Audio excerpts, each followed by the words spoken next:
यह वीडियो आपको शॉकिंग लग सकती है कि किस तरह से FSSAI food safety and standards authority of India की लापरवाही के चलते हम और आप जाने अनजाने ऐसे प्रोडक्ट्स को इस्तेमाल करने पर मजबूर हैं जिन्हें बहुत से कंट्रीज ने अपने सिटीजन्स की हेल्थ एंड सेफ्टी के चलते पूरी तरह से बैन कर रखा है, और कैसे हमारे देश की फूड एंड सेफ्टी एजेंसीज ने आंखें बंद की हुई हैं। वाकई क्या इतनी सस्ती है इस देश के 150 करोड़ लोगों की जिंदगियां? Hello everyone, this is Ajay Malik from my channel the truth chasers and here we shoot the issues right and straight. Let's start with the unpasteurised milk और रॉ मिल्क। ईयर 1987 में FDA यानी फूड एंड ड्रग एडमिनिस्ट्रेशन ने United States में raw milk की sales को human use के लिए पूरी तरह बैन कर दिया। कारण था कि रॉ मिल्क में कुछ ऐसे बैक्टीरिया की मौजूदगी जो कभी कभी नंबर्स में इतना ग्रो कर जाते हैं कि टीबी जैसी घातक बीमारी का कारण बनते हैं।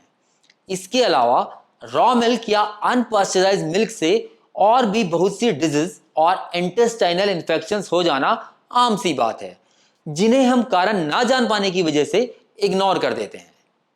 यहां कुछ मिल्क पास्चराइजेशन से जुड़े डाउट्स दूर कर देने बहुत जरूरी हैं। फर्स्ट, पास्चराइजेशन से मिल्क की न्यूट्रिशनल वैल्यूज पर कोई फर्क नहीं पड़ता। इसमें मौजूद प्रोटीन्स और कैल्शियम की वैल्यूज सेम बनी रहती है। सेकंड पॉइंट आपके लिए बहुत इंपॉर्टेंट है, इसलिए जरा ध्यान से सुनिएगा। पास्चराइजेशन प्रोसेस के दौरान मिल्क में कोई भी प्रिजर्वेटिव, फ्लेवर्स, केमिकल्स या एडिटिव्स नहीं ऐड किए जाते। पास्चराइजेशन में मिल्क को 71.7 डिग्री सेल्सियस तक सिर्फ 15 से 20 सेकंड के लिए हीट किया जाता है और फिर तुरंत ही इसे 3 डिग्री सेल्सियस तक ठंडा कर दिया जाता है। Important thing to know here is that कि जब हम मिल्क को घरों में बॉईल करते हैं तो कोई फिक्स टेम्परेचर रेंज या ड्यूरेशन ना होने की वजह से बहुत से हीट सेंसिटिव विटामिन लाइक कि विटामिन डी, विटामिन बी और इसके अलावा प्रोटीन्स, अमीनो एसिड्स और मिनरल्स का भी लॉस हो जाता है।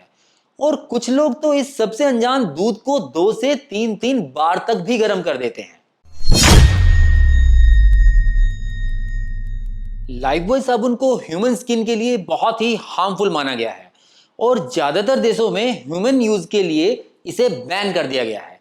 हालांकि कुछ जानवरों को नहलाने के लिए वहां भी इसे यूज कर लिया जाता है, बट ह्यूमंस के लिए इसका यूज पूरी तरह बैंड है। लगता है कि Indian food and safety department को इस बात की जरा भी फिक्र नहीं कि हाँ इंडिया में कौन क्या बेच रहा है। ईयर 2010 में द हिंदू में पब्लिश एक स्टोरी के अकॉर्डिंग इंडिया में बेचे जाने वाला ब्रांडेड हनी खराब क्वालिटी का है और बिल्कुल खाने योग्य नहीं है। साइंटिस्ट ने डाबर, हिमालय, पतंजलि, बैद्यनाथ, खादी एटसेट्रा ब्रांड्स के 11 सैंपल्स को टेस्ट के लिए भेजा और सभी में बहुत ही हाई लेवल्स में 6 तरह के एक्सट्रीमली हार्मफुल एंटीबायोटिक्स पाए गए।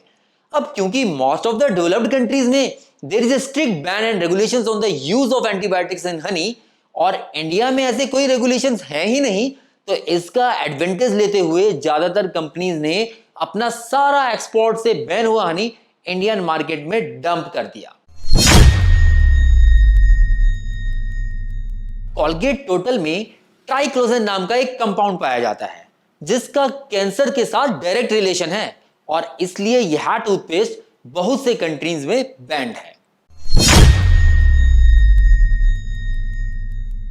FSSAI ने अलग अलग स्टेट्स में मैगी के सैंपल्स को जब ऑथराइज्ड लेबोरेटरीज में टेस्ट कराया तो इनमें जरूरत से ज्यादा मात्रा में लेड पाया गया।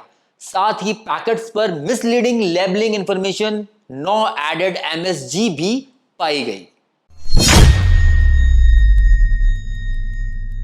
हल्दीराम के सभी स्नैक्स पर यूएस में इंपोर्ट करने पर बैन है। लैब टेस्ट के दौरान हल्दीराम बिस्किट्स, वेफर्स और कुकीज में भारी मात्रा में अडल्ट्रेशन पाया गया। इनको बहुत ही निचले दर्जे का और ना खाने योग्य पाया गया है। सुबह की च्यवनप्राश की एक चम्मच फायदे की जगह आपको नुकसान पहुंचा रही है।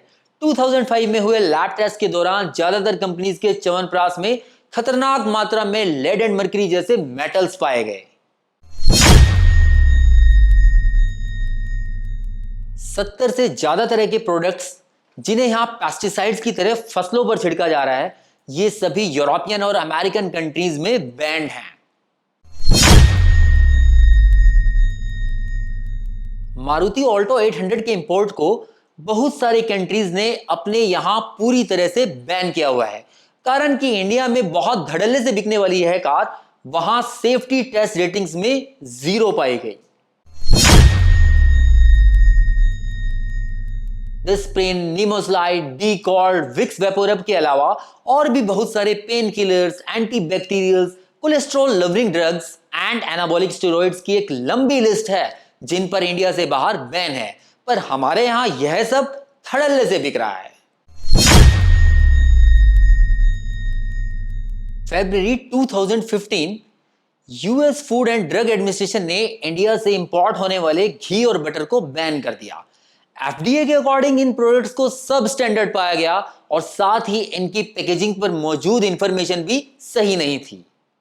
अब सवाल यह उठता है कि फिर यह सब प्रोडक्ट्स इंडिया में इतनी आसानी से क्यों बिक रहे हैं और FSSAI food safety and standards authority of India कर क्या रहा है? जवाब हम सब जानते हैं। लीजिए देखिए।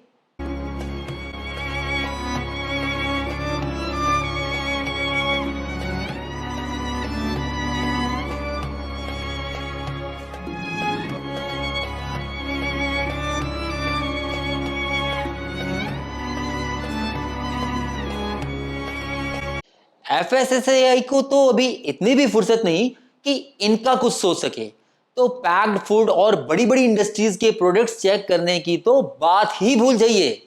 जिस देश में सभी डिपार्टमेंट्स की नाक के नीचे सुपरटेक जैसे बिल्डर्स अरबों रुपयों के अनऑथोराइज्ड मल्टी स्टोरीज टावर खड़े कर दें, वहां खाने पीने की चीजों में लापरवाही और मिलावट तो छोटी बात है। तो आपको अपनी सेहत के लिए खुद ही जागरूक रहना होगा, बिकॉज यह सब तो यहां ऐसे ही चलता रहेगा, क्योंकि गंदा है ये, गंदा है